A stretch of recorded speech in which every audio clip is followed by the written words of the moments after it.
दुनिया की सबसे बड़ी चौथी सेना के रूप में भारत अब पाकिस्तान और चीन के लिए ही नहीं, बल्कि विश्व के लिए चुनौती बन गया है।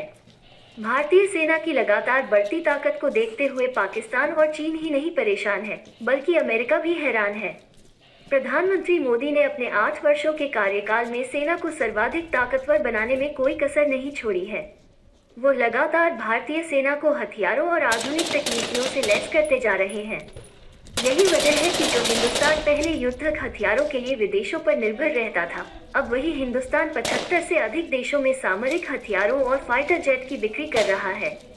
इससे रक्षा के क्षेत्र में आत्मनिर्भर हुए भारत की ताकत का अंदाजा आसानी से लगाया जा सकता है। पीएम मोदी के नेतृत्व में भारत ने दुनिया के सामने क्विक एक्शन आर्मी के तौर पर अपनी पहचान बनाई है। पहले जहां देश की सेना को बुलेट प्रूफ जैकेट और आधुनिक हथियारों और गोला बारूद की कमी से जूझना पड़ता था, अब सीन बदल चुका है। देश की सेना बुलेट प्रूफ जैकेटों, हथियारों, फाइटर जेटों, सबमरीन, बैलिस्टिक मिसाइलों, कम्बैट हेलीकॉप्टरों, अटैक हेलीकॉप्टरों, ड्रोन, अत्याधुनिक एयर डिफेंस सिस्टम इत्यादि से पूरी तरह लैस हो चुकी है। क्रॉस बॉर्डर ऑपरेशन करने में भी भारतीय सेना को महारत हासिल हो चुकी है।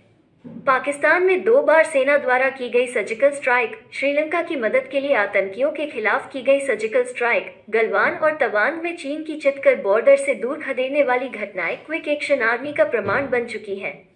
यही वजह है कि दुश्मन पाकिस्तान और चीन भारतीय सेना के बुलंद हौसलों से थर्राने लगे हैं।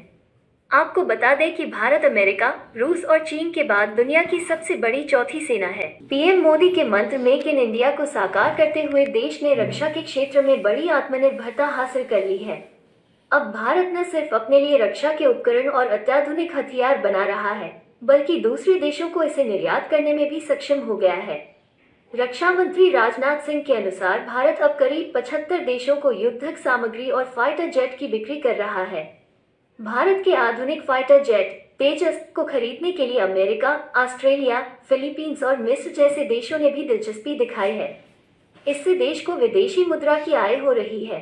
कुल रक्षा बजट का 60% धन केवल मेक इन इंडिया के लिए ही रखा गया है, ताकि स्वदेशीकरण को बढ़ावा मिल सके। यही वजह है कि देश अब मेक इन इंडिया से मेक फॉर वर्ल्ड की ओर कदम बढ़ा चुका है। भारतीय नौसेना और वायुसेना की तरह ही थल सेना को भी बुलेट प्रूफ जैकेटों से लेकर आधुनिक मिसाइलों, बख्तरबंद वाहनों, तोपों, टैंकों और एंटी टैंक मिसाइलों से लैस किया गया है। हाल ही में डीआरडीओ से निर्मित हेलेना एंटी टैंक मिसाइल दुनिया की खतरनाक मिसाइलों में शुमार हो चुकी है, जिसे दागो और भूल जाओ की संज्ञा दी गई है। नाम से ही स्पष्ट है कि इसे दागने के बाद आपको यह नहीं सोचना है कि दुश्मन तबाह हुआ या नहीं, यानी दुश्मन कितने भी बीहड़ और दुर्गम क्षेत्रों में क्यों न छुपा हो, यह उसे ढूंढकर मारता है। हाल ही में इसे चीन सीमा पर तैनाती दी गई है। इसके अलावा अमेरिका के M777 होवित्जर तोप भी भारतीय थल सेना की ताकत बढ़ा रही है। इसके अलावा बहुत से अत्याधुनिक व खतरनाक गाइडेड मिसाइलों, एंटी टैंक मिसाइलों, टैंकों, guided rocket launcher, hand grenade, drone इत्यादि से थल सेना को लैस किया गया है। मोदी सरकार में इंडिया गेट पर बनाया गया नेशनल वॉर मेमोरियल देश के जवानों का हौसला बढ़ा रहा है। अब तक देश के लिए शहीद हुए हजारों जवानों के लिए यह वॉर मेमोरियल सच्ची श्रद्धांजलि है। यहाँ आने के बाद सिर्फ शहीदों के परिवारजन को ही नहीं, बल्कि हर एक भारतीय को गर्व का एहसास होता है। वही सेना के लिए युद्धक उपकरणों को देश में निर्मित करने के लिए यूपी में पीएम मोदी ने डिफेंस कॉरिडोर बनाकर देश के रक्षा इतिहास में एक नई इबारत लिख डाली है, जो सेना को हर वक्त मजबूती देता रहेगा। इसके अतिरिक्त पीएम मोदी ने chief defence of army staff (CDS) का पद बनाकर सेना की ताकत को और भी मजबूत कर दिया है।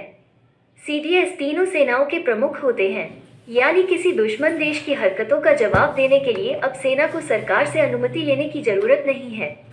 CDS ही किसी भी देश पर जवाबी हमले का आदेश दे सकते हैं।